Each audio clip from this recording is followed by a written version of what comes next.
Hello guys, magandang tanghali. So ngayong araw ay araw ng Miyerkules, May 14, 2025. So ito, naglalakad tayo sa kahabaan ng Mercedes Avenue. So ngayong araw ay tinry natin na maglakad papasok para makita natin kung ano ba ang mga nagiging problema sa paglalakad. So far ito, malinis naman yung pathway. Walang mga naka-illegal parking. So tara, let's go! So ayan ang isa sa mga problema dito.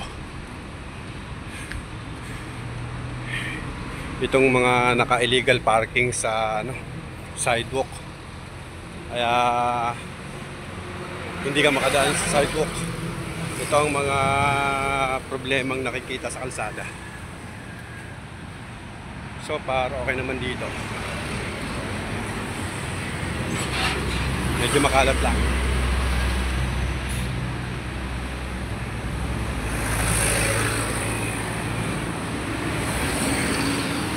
May mga ibang lugar talaga na may problema, hinaharangan ng mga pathway.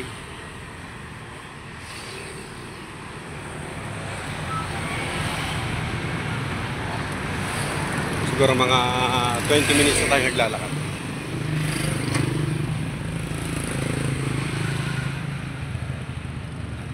Ayan. Tulad ng e-bike na yan, nakaharang na naman sa pathway.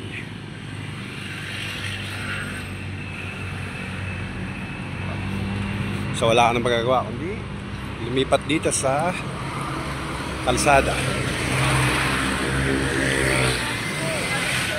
Kasi may mga nakaharang sa pathway. Harang yan. Dito malinis.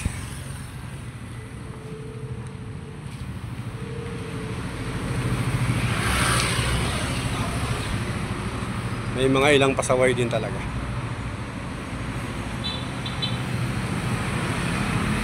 Tulad nito. Parang na naman.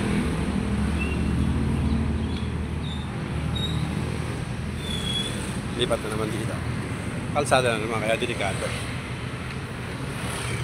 Maganda sana kung ganito lang. Maluwag.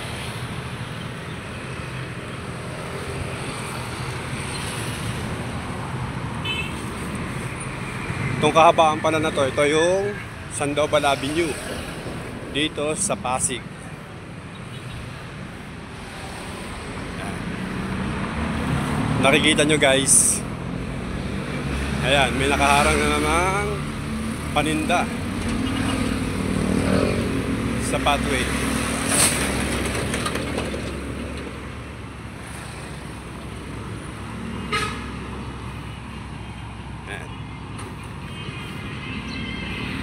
Ito yung DB Mart. Ito, harang na naman yan. Lipat ko naman sa kalsada. Ito, wala na naman.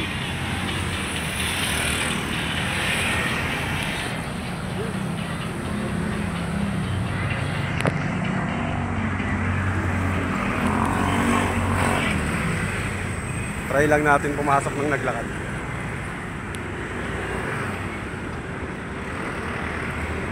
So yun nga, minsan mahirap din talaga maglakad. Katulad may mga nakaharang sa daan na mga nakaharang sa daan na sasakyan, nag-illegal parking. Wala kang choice kundi dumaan sa kalsada.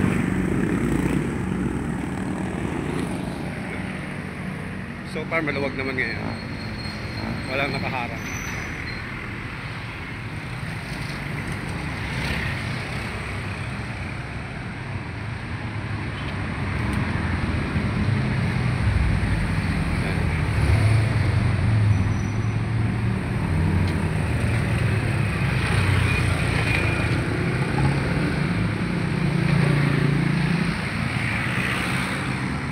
medyo malayo-layo na rin yung nalakad natin.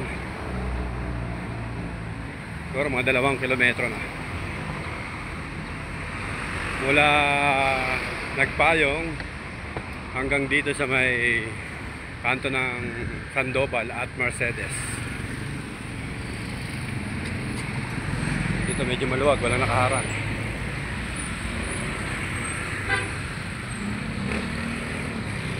So ito guys, paliko na tayo ng Mercedes Avenue, kanto ng Sandoval up.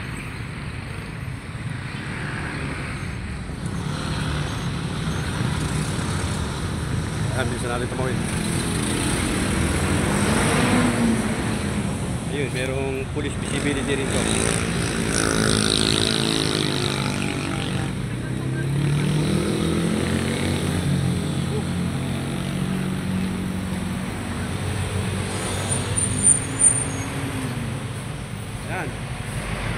Dito ang kahaba ng Mercedes Avenue. Medyo maluwag dito. Walang mga nakapark. Walang illegal parking.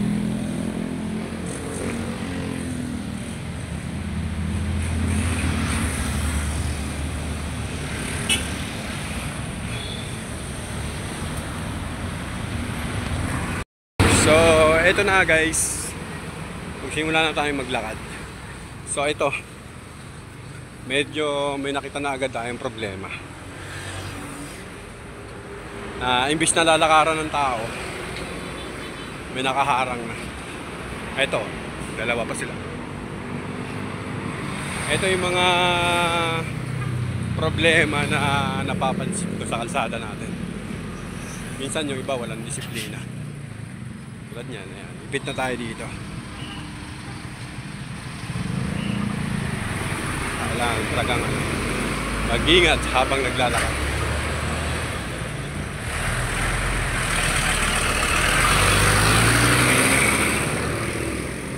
May mga ilan-ilan naman na walang mga nakapark. Pero kalimitan meron talaga.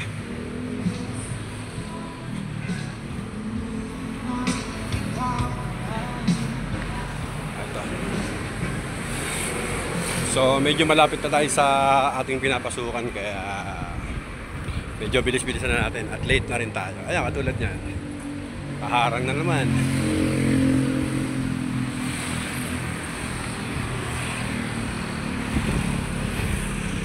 Ito guys, samahan nyo ako sa aking paglalakad. And sana matulungan nyo rin ng mag-subscribe ang aking munting channel, Kuya Aris TV. So salamat sa mga magsusubscribe. So ito guys, malapit na tayo sa pinapasukan ko. So umalis tayo ng 11 AM in the morning. 12 kasi pasok ko eh. So 40 minutes akong naglakad. So thank you guys for watching.